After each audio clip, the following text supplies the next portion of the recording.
into East Asia. All right, topic 1.1. I always have, as you can see right here, a thematic focus.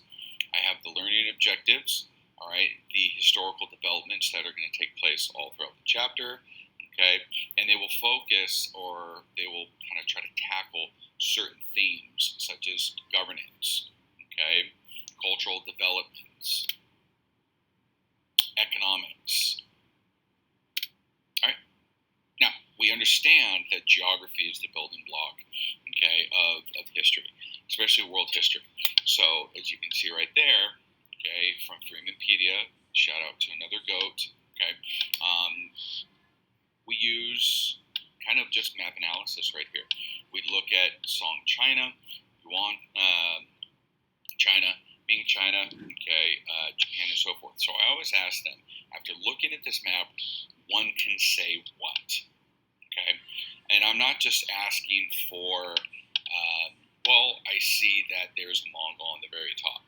I do see red squiggly lines. No, okay, I want them to go beyond what they're looking at when they're analyzing maps. Okay, so we spend usually 3 minutes looking, okay, at a map for every topic. We have 10 key terms they need to know, from Neo-Confucianism all the way to Bushido, Shinto, and so forth. Now, in yellow, I believe this is where they can take notes, okay? So I like my students to be able to master listening, typing, all right, taking the notes, okay, and being able to answer questions as I read this slide, okay? So I always open up with China's influence, okay, their traditional dominance in the area from 1200 to 1450, okay? East Asian history really centers around China's influence, okay, over the region, right? That's why we call it the global tapestry. The global tapestry truly focuses on the trade networks, okay, the religions that impacted Afro-Eurasia at the time, okay. It emphasizes the influence of religion, okay, and how it played a role in all of these empires, governments, and social structures, and so forth, okay. But then you have that eventual Mongol invasion that kind of stirs things up, okay, between 1200 and 1450. Okay, the Mongols will blend into society. They'll have a huge impact on governance. They'll have a huge impact on trade. Okay, and then we kind of just discuss, the impact of the Mongol invasion. Was it good? Was it bad? Did it benefit the peoples of the time? Okay, and then, in Unit 1.1, we talk about the importance of the East Asian regions like Japan, okay, Korea, Vietnam. They faced their own challenges, but how they were influenced by China. Okay, so you can see the three main important dynasties, Song, Yuan, and Ming, okay, and their achievements, okay, or what took place during that time. So I always like to start off with, if you've been watching History Coach, okay, the Chinese dynasty song. Now, some of the comments were, well, a history coach, you don't need to know about the Sui and the Tang. Well, no, that's contextualization. Kind of what we talked about, okay, when we are starting to write essays. You need to know a little bit about the importance of the Sui, the importance of the Tang, and then the Song Dynasty in 1.1, okay, and then the Mongol Yuan Dynasty, and then the Ming Dynasty, and so forth, okay. So as you can see right here, for the Sui Dynasty, you have the founder by Emperor Wen in 581. Achievements, okay, was the construction of the Grand Canal, connected two major river units, all right, rivers in China. And not only did these major rivers facilitate trade, facilitate commerce, it helped build cities, okay, all throughout China, major metropolitan cities that were trading goods from all over the empire. Okay, and then the Tang built off of the Sui, and they embraced this cosmopolitan lifestyle. Okay, they started to get influences from Europe, from the Middle East. Remember, trade routes are huge during Unit 1 and Unit 2. see a small emergence of arts and literature, kind of a golden age of intellectual thought in the Tang Dynasty. Now, all of these sections of China, okay, they had some military success. They understood that the tribute system was big in China. Okay, and we'll talk about the tribute system further on in the slide. But again, they had internal conflicts, okay, some economic issues and external pressure that led to its ultimate decline by 907, okay, paving the way for 5 future dynasties, all right, and 10 large kingdoms, okay.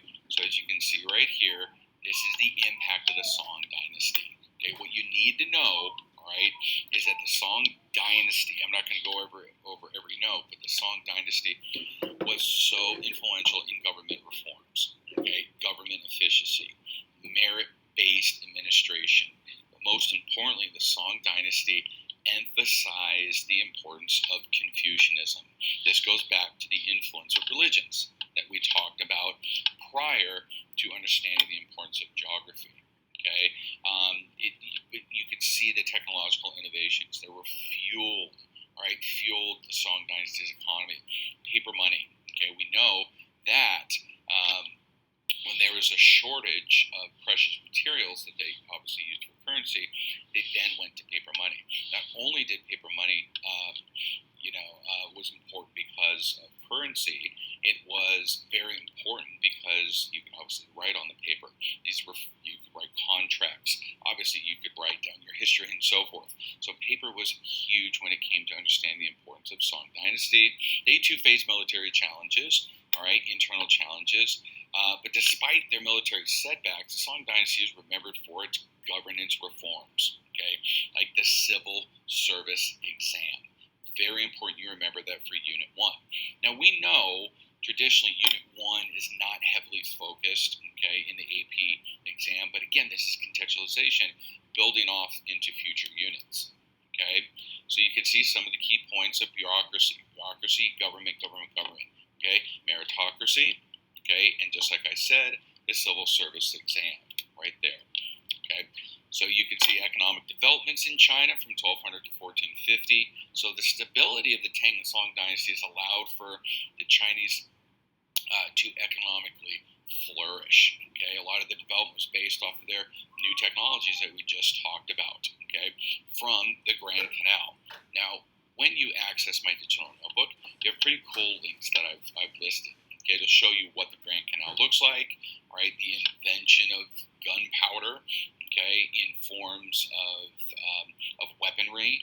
Okay, we know gunpowder was used for medicinal purposes in the very beginning. Okay, by these Chinese alchemists, but they obviously realized that these fireworks, they blow up.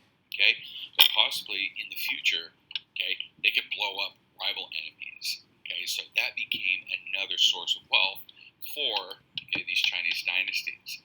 Most importantly, like we talked about, was champa rice. Why champa rice was so influential in these dynasties was the fact that it was drought resistant, it could grow in nearly almost every climate, and it was a food source that absolutely turned China into the power that it was for centuries. Okay, so with all these flourishing economic systems, okay, it's important to know that China now can embark on, like I said, a golden age. So you have artisans that are now being structured in specific trades, such as silk making, and that will play a huge part moving on into units 2 and 3. Okay, porcelain, textiles, all of these luxury items that Europeans will want down the road. Okay, luxury items. But now with a collective workforce and population, you can see public works, okay, start to flourish all throughout the empire. So one thing leads to another. Okay, you can see the Great Wall of China. I posted a nice little link. Okay, even though it didn't keep the Mongols out for too long. Okay, it was used to stop nomadic invaders.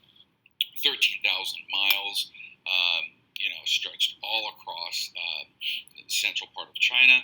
Okay, it was iconic to defense and architecture. Now, continuity and change, similarities, historical thinking skills. You can see right here that these dynasties, they followed a tribute system. Okay, we know historical international relations was a framework where smaller states, they paid tribute to more powerful states for protection or recognition. Okay, tributary states sent gifts or valuables to demonstrate loyalty, prevent conflict, and acknowledge the receiving state's influence. Okay, most importantly, I guess it maintained stability. Okay, if it was in Song China, or if it was in the Aztec Empire in the Americas. All right, so again, China's social structure has maintained stability since the Han Dynasty. Remember, everything is hierarchical, okay, according to status and importance. Okay, I always post neat little kind of like clips from Hollywood movies, like Mulan was part of the Yuan Dynasty. Okay, important to understand geography, why China and India have such large populations, because they're located in a really good climate region. They are old dynasties, okay, that date back hundreds and hundreds of years. Okay, they have agriculture like champa rice. They have river systems. Right, this is what allows China and India to flourish all the way to this day. Geography. Okay, here's just an example of China's social hierarchy in the Han Dynasty. Emperor at the top, scholar, gentry, or nobility right below them, peasants and merchants. Okay, and those kind of two interact with one another. All right, now Japan, Korea, Vietnam. How were they affected by this large grand poobah, which we know as China? Okay, well, art, architecture, religion, right, language. So if you go to China today and Japan today, they look very, very similar. Okay, architecture. Buddhism early on was a driving force. Now we know Japan. We really need to know the importance of Japan was during the Middle Ages, so like the 13th, 14th, 15th centuries, where you have warring clans all throughout the islands that were led, by high-ranking members or nobles known as daimyos. If you watch my YouTube shorts, you can kind of see, all right, this is the social structure or feudal structure in Japan. All right, they hired samurai to protect their interests, which is obviously land, that can cultivate agriculture. But above them was the ruler known as the shogun. Okay, the shogun was this military leader that everybody looked to for protection. All right, but then at the top we know that the emperor, he served as more of a symbolic system, all right, or a symbolic figure to Japan. Okay, so if you have my slideshow right here, I give a short little introduction into Japan in the 15th century, and obviously the history of Japan. Okay, before we know the Asagata period, the Tokugawa shogunate, we have to know kind of what came before that. Okay, so Korea and Vietnam also had a huge impact. Now, here's kind of a Chinese dynastic chronology chart, pre-1600 all the way to 1911. So I also like to have my students look at a timeline and kind of see how China developed from thousands of years ago to about the start of, you can see right there near the start of World War I. So I have my students do some guided readings, right, in their textbooks, and two main important questions we need to know for Unit 1.1 was how the Song Dynasty, previous dynasties, maintained their rule. So I'll let you answer that. Okay, understand that could be a possible SQ. And then what religions played the greatest impact in Song China, all these dynasties leading up to, yes, the Yuan Dynasty, which will see the Mongol invasion. So, with that said, that is Unit 1.1 East Asia. I'm blowing Thanks up. for following. History coach here. All right.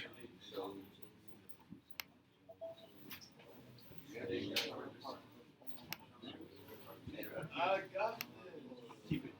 Good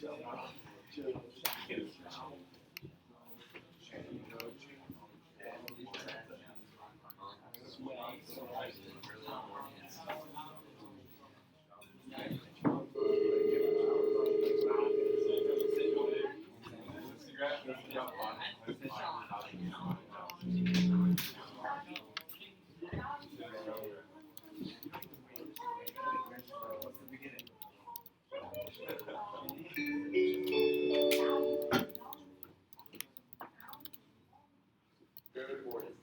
Today is Thursday, August 28th. Please stand and pause. Go ahead and